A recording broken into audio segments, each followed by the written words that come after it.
here's your host, Alex Garrett. Ladies and gentlemen, you could have been anywhere in the world tonight, but you're here with us in New York City. Are you ready? I know I am. Hey, I'm Alex Garrett, your host for this episode and everything Alex Garrett Podcasting. And this podcast specifically focuses on topics that should be trending. And, well, you know what they say, right? Oh, if the shoe fits, wear it. Well, that line means so much to me. Find out why next on Alex Garrett Podcasting, where we wear that shoe proudly.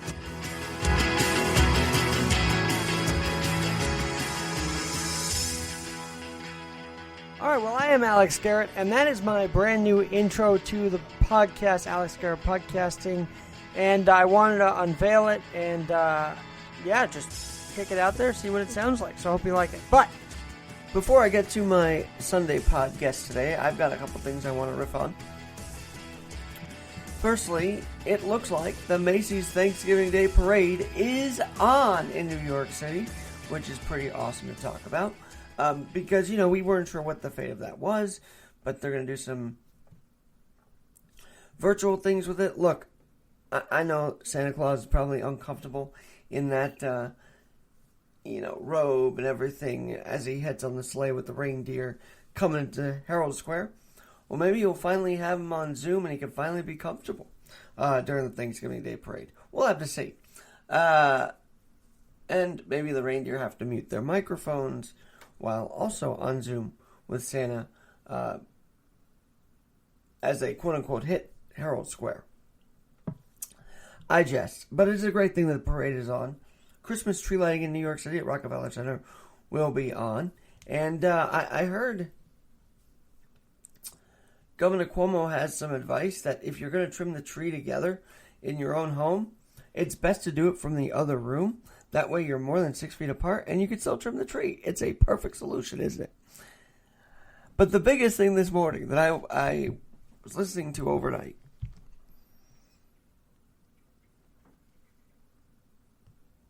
as if 2020 isn't crazy enough, it's now being told by NASA that an asteroid is headed toward Earth before the November election.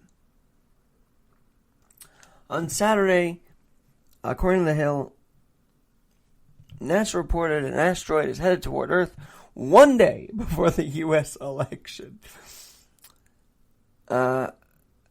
this year, though the chances of impact are less than 1%.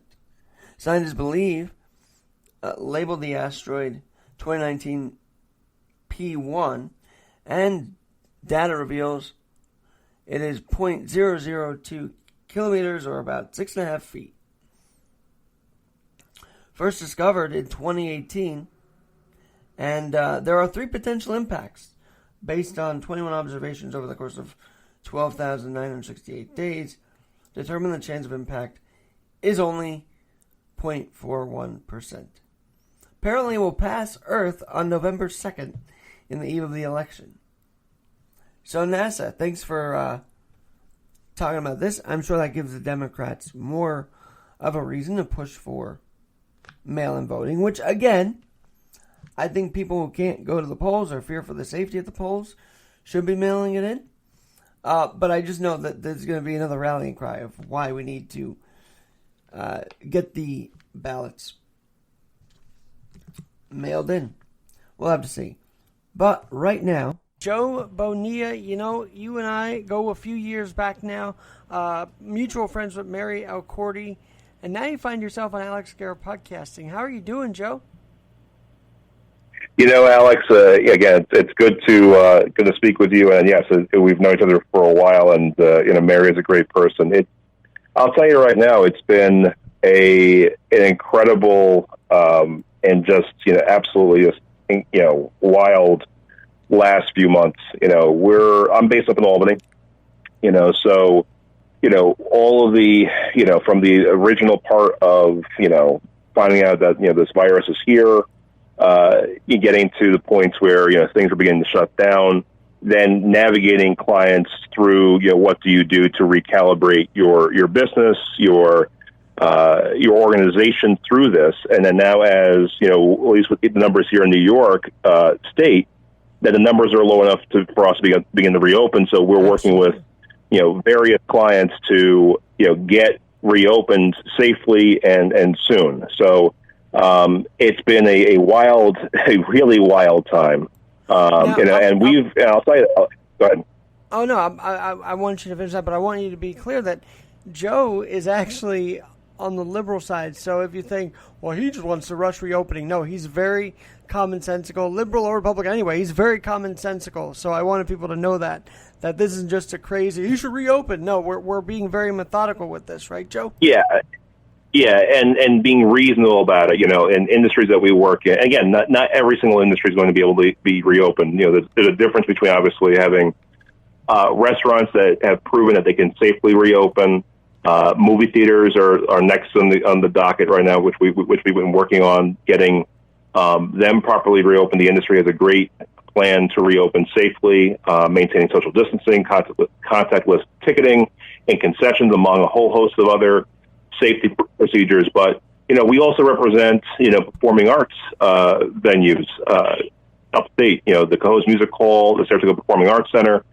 And those venues, I mean, it's a little bit hard right now to figure out how do you bring back concerts, and things of that nature where you have 5 to 10, 25,000 people. How do you do it in a safe way? And so we're looking at obviously what the data shows, the science shows, but also we want to keep our patron safety at paramount importance. So.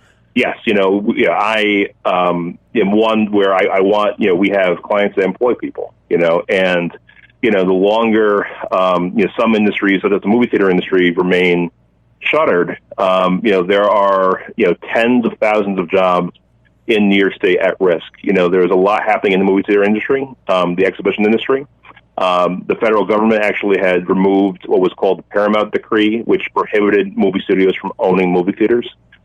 You have now movie studios releasing films on streaming platforms. So the exhibition industry is truly in an existential crisis at this stage. And, the one thing that we can do is reopen this industry in the state. And, there are 42 states right now that have movie theaters open. But without New York or even California reopening theaters, studios will actually not release any films until those two states are reopened. So, New York theaters have to reopen, but we can do it safely, and we want to make sure that we can provide the best entertainment value for the best dollar.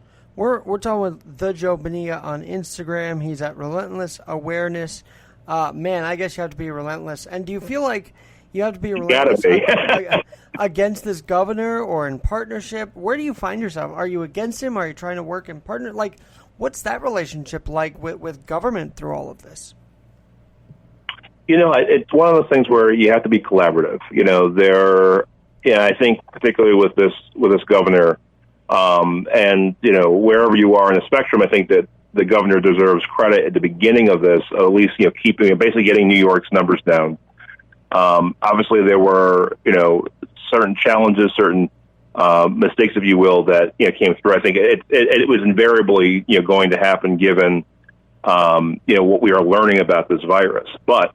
As we're getting now to the point where New York's numbers have been, keeping steady, we have actually, we have done more than just flatten the curve. We have kept the numbers down. And so, at this point, we have to begin to, restart our economy, get people back to work, because the long-term damage here, obviously it's going to be economic, but it's also societal, where from schools, businesses, everything across the board, we need to get people back. But we got to do it safely. And I think, for, some industry that we work in, again, the hospitality industry, movie theaters, and of the like, we can reopen them safely. Upstate school districts, for the most part, can reopen safely. Long Island school districts, the same thing. And, part of it, too, is, and this is something where if you observe the governor, intently, and especially, us in Albany, we have to, because, the state pretty much controls, most aspects of our everyday life from one way or the other, that we have to just look at what the guidance is. And one thing that we do for our clients is interpret what the Department of Health, or if it's another agency with the state, like the State Liquor Authority or Empire State Development, what do those guidelines mean for that business or that organization? So, so to answer your question fully, Alex, and I think we work collaboratively, with this office. They've, at least for what we've worked with them, they've been responsive.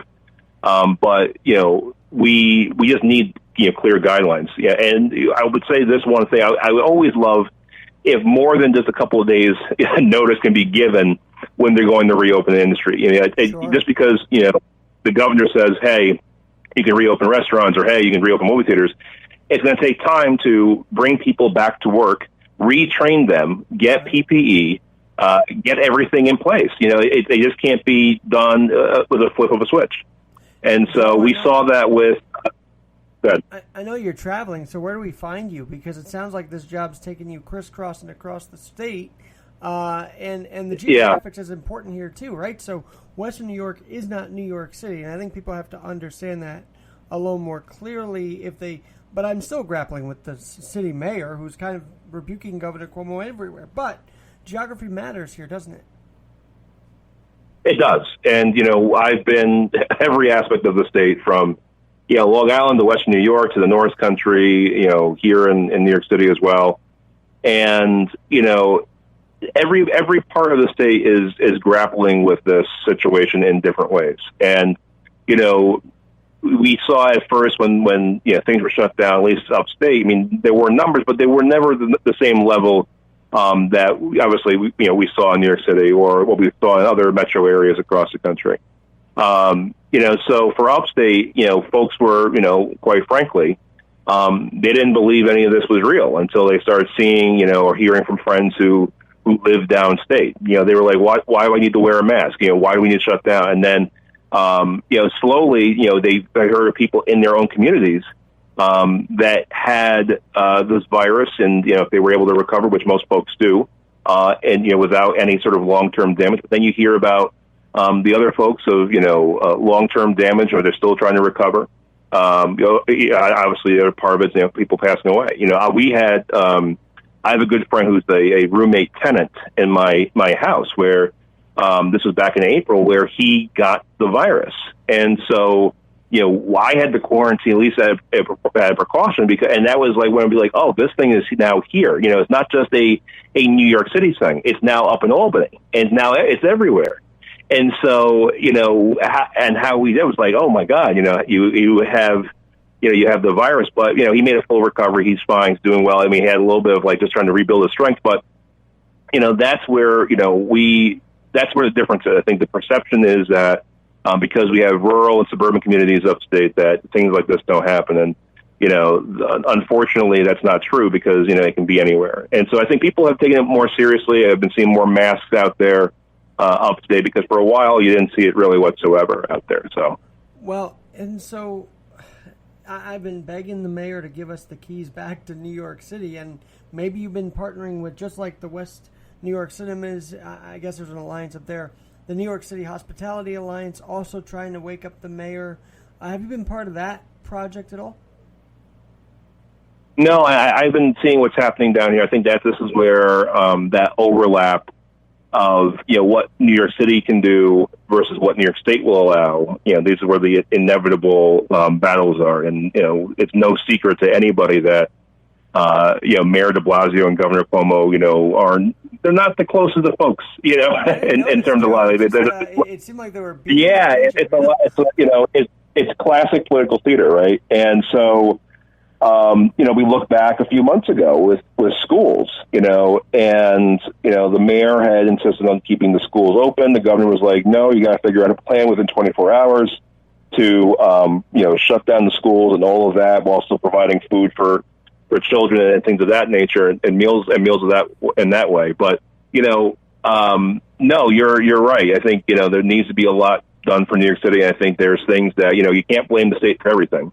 There's things within the mayor's control that certainly could be done, that he needs to focus on. And yes, look, he has another, year and a half in the term. This is an opportunity for him to, make a legacy, if you will, that's not going to be a detrimental legacy by when people assess the de Blasio administration. have you been? You just said you were in New York, so how often have you been in the city, and how are you saddened by what you see down here and the emptiness that's evident? So I've been down here twice.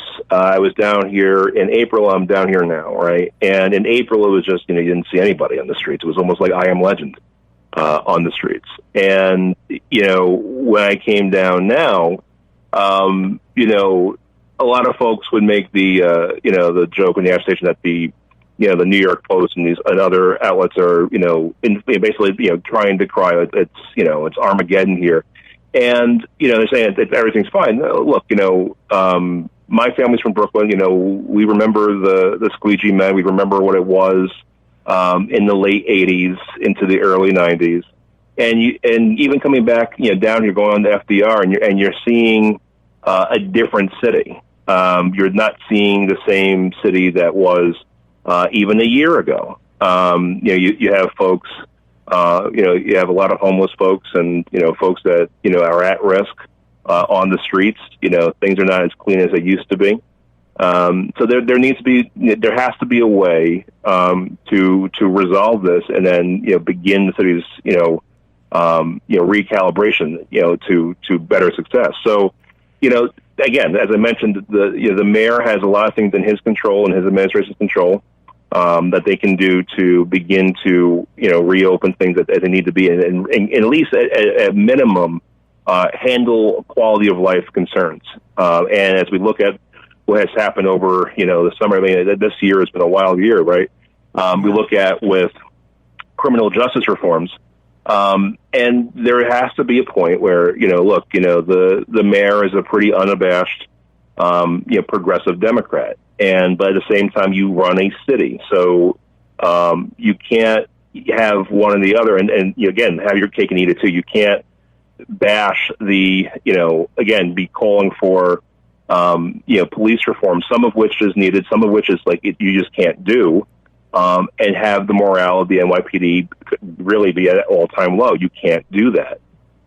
So there's a lot that has to be done here. And, even though, again, you have a year and a half left of this term, how much can actually be done? And for folks who are looking to run next year, whether it's Speaker Johnson, if it's Scott Stringer, whoever it might be, if it's Katz, that's what they need to be able to put together, at least publicly. It's like, what is that plan for the city? Where can we go where, when we look at where New York City has gone in the last 30 years, and now we've gotten to a point where it's an inflection point where it looks like what the city looked like in 1990. Where can we bring the city back where the success of the city in terms of, having the city clean, again, low crime, things of that opportunity, how can we move forward and bring it back, but bring it back better, right? Joe, I just want to be and sure. So that's you said Katz, right? Like Katz-Matidis? Yes. Yeah, correct. I work with him daily, so I don't know if you know him, but I will send him well wishes. I don't know if you've worked with him before. I'm sure you have. I mean, he's very influential in the whole city and state. Oh, he is. And again, you look at what a leader would be, that would be necessary, and you need somebody who has run a successful organization like John has. Maybe, and again, when you look at the success of the city under Mayor Bloomberg, you had somebody who ran a large organization and was able to put the best of business into government and still had government that serves all people. And so we need that kind of thinking again. The mayor, Mayor de Blasio has been, he was elected under a mandate. He had a great message at the time, the tale of two cities.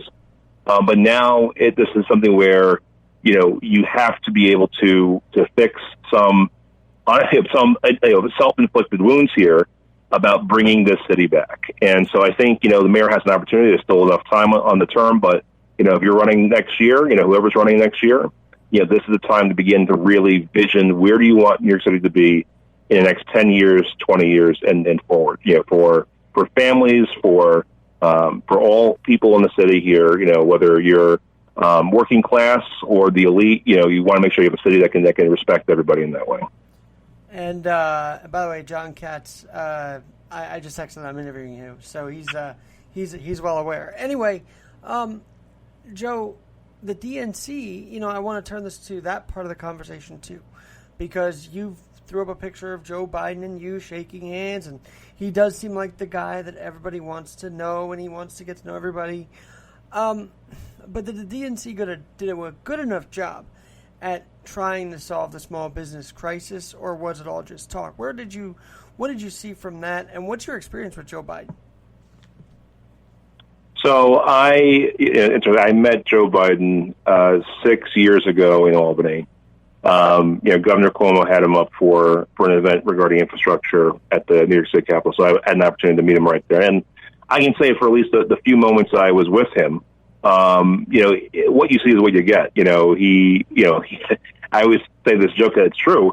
When I met him, I said, hey, my name is Joe. He's like, my name's Joe too. I'm like, of course your name's Joe. Like, it was just like one of those sorts of jokes. But, I think, look, I think Vice President Biden has at least put empathy back, on the table here. I think, the president has, been given a lot of opportunities to rally and unite the country. And, I think this is going to be one of those elections where we don't know what will happen, right?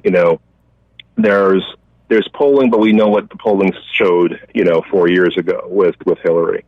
And now with many more states adopting mail-in ballots, it's nothing. I have no issue with the mail-in ballot. I think mail-in ballots are fine. But we've worked with candidates who just went through, the first round of like a mass mail-in ballots here in New York State, and the issue is the counting. How fast can you count ballots?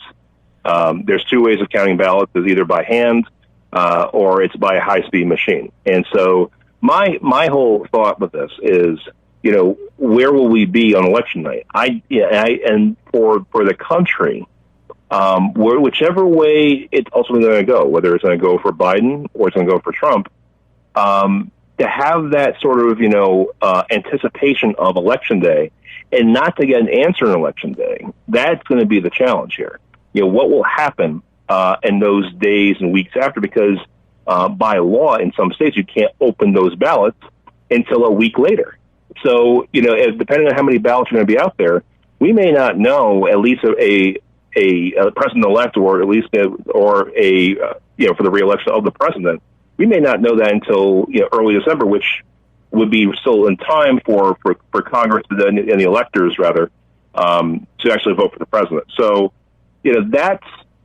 So going back to Joe Biden, I think it's really anybody's guess. I think, he has provided at least a moderate vision for the country, empathy for anything. And again, he has an incredible life story with all the tragedy that took place in his life. He's a man of faith, all of this together. It started, by the way, with brain aneurysms. I mean, people seem to forget about that. Yeah. I mean, when you look at everything that's happened in his life, and for him to still be able to move forward, I mean, that's the whole thing. And again, losing his son Bo, to cancer, and after almost losing Bo when he first got into the Senate, when his now late wife and their the daughter and also Hunter were in the car. And they had an unfortunate car accident where you're supposed to be, celebrating, becoming like one of the youngest ever senators elected, and you start off your term under tragedy. Horrible, and yeah. Horrible. But the other factor that no one's really discussing, and I still think it is because they're both in their 70s, is the health factor. I don't know. There is such a long time to go between now and November. Yeah, no, you're absolutely right, and I think that's my issue with I think just the state of where we are. I mean, you have Biden 77, Trump 74. The other candidates that were running. Look at Elizabeth Warren or Bernie Sanders. I mean, that's how crazy this thing right. is.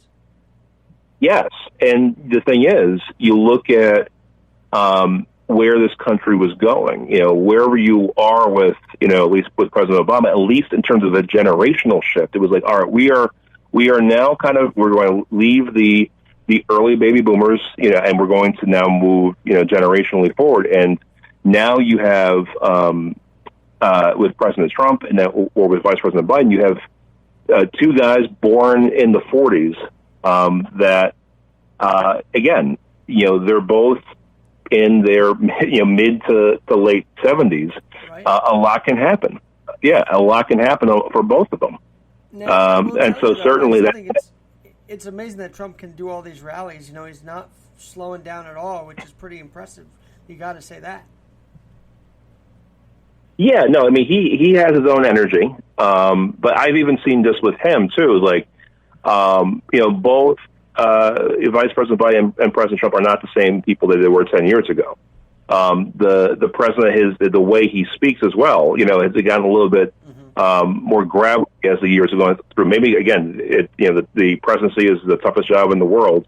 And so just like having to be on all the time, that can be a factor. So, yes, the president still has energy. Both of them have energy. But, the energy needed for this job is incredible and profound. And that's why, yeah. And that's why I'm. No, go for it. Sorry. Yeah, and that's why I'll at least put it this way: both vice presidential candidates, whether it's Vice President Pence or Senator Harris, at least again, they're that next generation that should be taking the mantle. The vice president is 61, Senator Harris 55. That's where we should be going, at least in that sense. So, I'm glad that Vice President Biden chose someone like Senator Harris, because at least it wasn't Senator Warren, which, nothing against Senator Warren, but again, she's in her early 70s.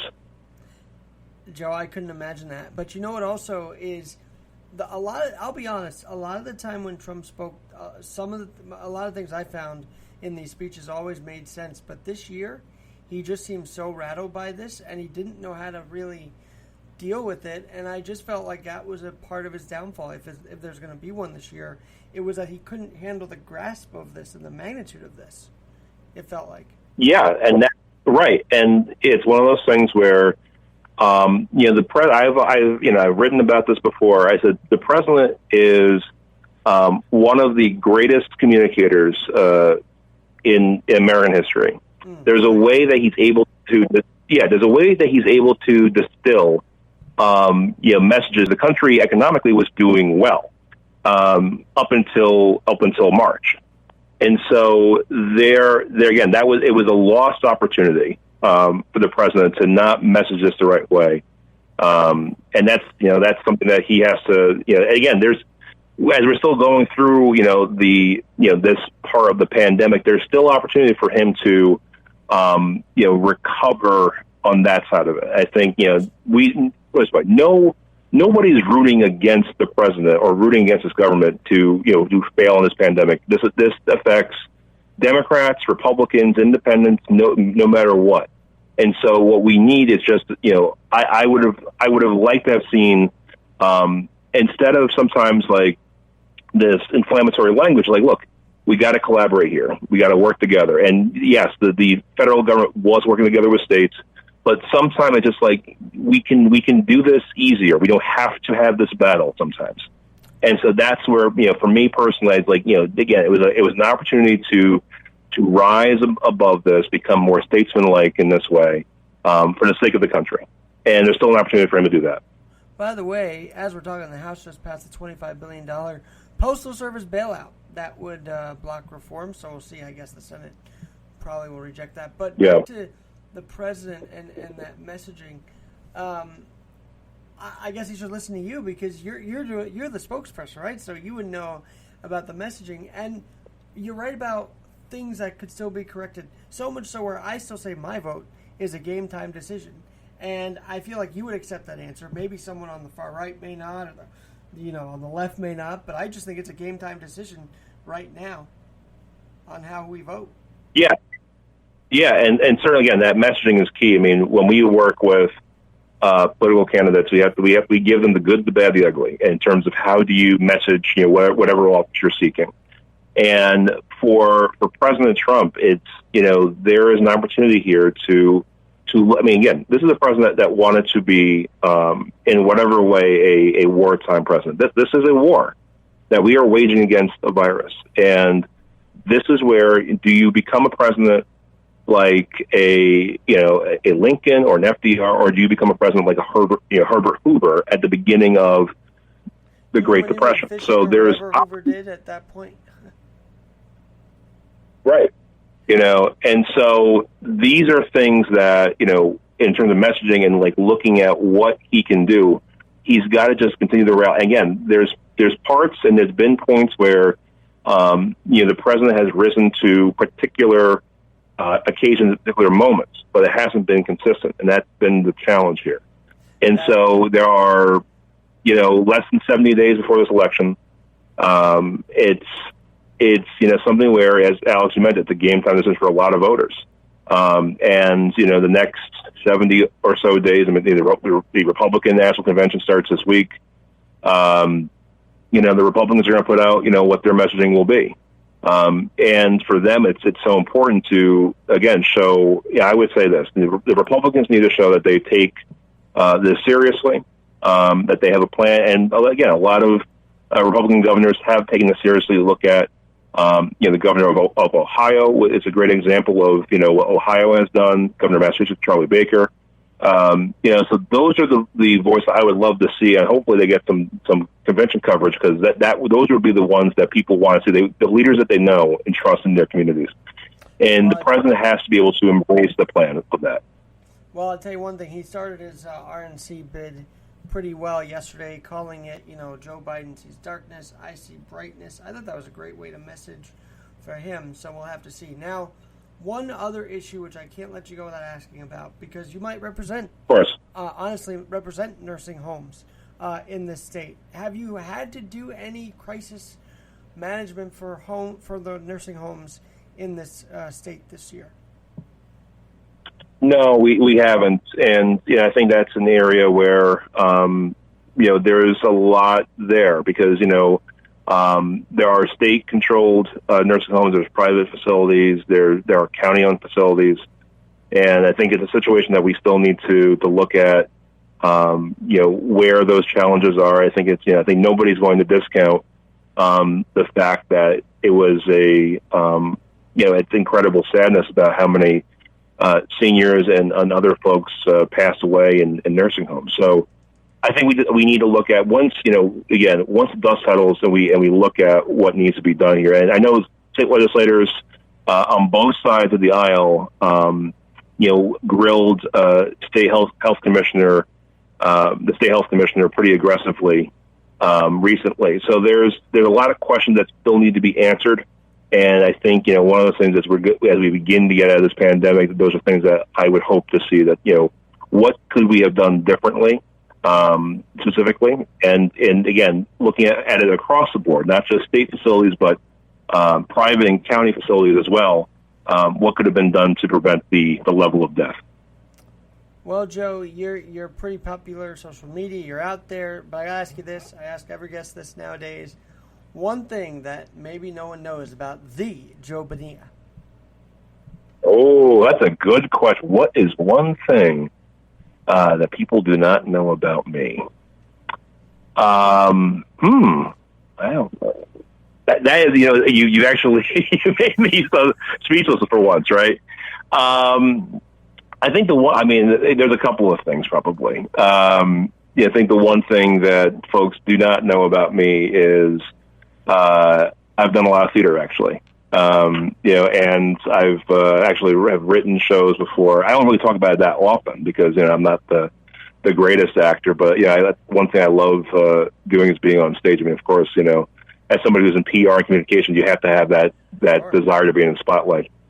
I've done that. I've actually also produced a film in California that actually won, I think, about 44 awards from festivals across the country as well. So that's one thing where I don't really talk about it, but I've gone out to festivals to support it as well. So that's one thing people don't know about me, is that I'm actually, I may represent folks in these industries, but I'm actually in the industry as well. So that is so cool. And I just found on Twitter someone liked my thing called imdme.com. I got to investigate that because it's sort of like a platform for actors that aren't really getting accepted by IMDb. It gives them a platform, which I'm very interested in, just to get more actors. Because, the actor life is so...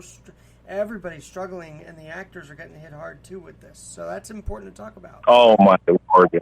Oh, my Lord. I mean, it's one of those things where, with everything shut down, productions being shut down. I mean, this is where, the fear of an end of film entertainment comes up, because when you look at how easy it is to produce a reality television series, it was, I think we saw a peak about 20 years ago with reality programming, and then there was like that golden age of television that came through with Breaking Bad and Mad Men, but now it's like if you can't produce a filmed entertainment and you have to get people back, if you are a studio or your production company, are you investing money into scripted entertainment, or are you going to go the easier route but still bring in the same amount of revenue doing reality-based entertainment and programming? So, just like I talked about movie theaters, filmed entertainment is certainly at risk right now. Joe, I do want to touch back on that movie theater fight that you guys have going on. Where can people find out more about that information and how to help out our neighbors in Western New York? Sure. So for across the state, you can go to cinemasafe.org. The National Association of Theater Owners, along with 315 exhibitors, had put together a list of guidelines and protocols that each of them will be ascribing to. You can call your legislators, you can call the governor, because obviously even if you are listening in New Jersey, we have the same issue there too, where theaters are still shuttered. So reach out to your local state electeds and also the governor's office and let them know that we have to reopen our cinemas now in New York and New Jersey. Well, I'd love to have you back after the RNC. Maybe talk about that messaging, just like I had you back after the DNC, and then we could talk about indoor dining too. If you're representing any of those who want to have indoor dining, it's about time. So maybe you're helping out those folks as well.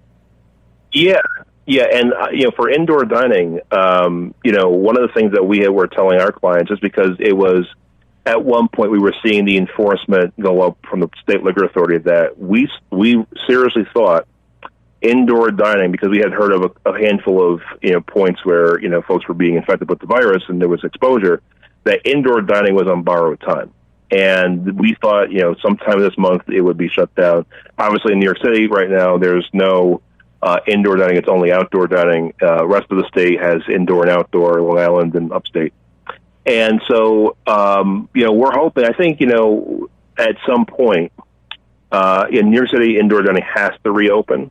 I think what we've seen is that the rest of the state has done it successfully, and done it successfully and safely. So I think we can take the lessons that we've learned across the state, whether in Western New York, the Capital Region, Long Island, take those lessons that we, in terms of reopening safely and smartly, and apply that to New York City, because there are tens, if not hundreds of thousands of hospitality and restaurant workers who, again, as we get, we don't live in Florida, we don't live in California, it will get cold here. We got to reopen indoor at some point, and I'm hoping that I know Mayor de Blasio was mentioning it recently, but this is where that state and city collaboration needs to come together for these restaurants to reopen. That it could actually close down again, which I find really just that would be that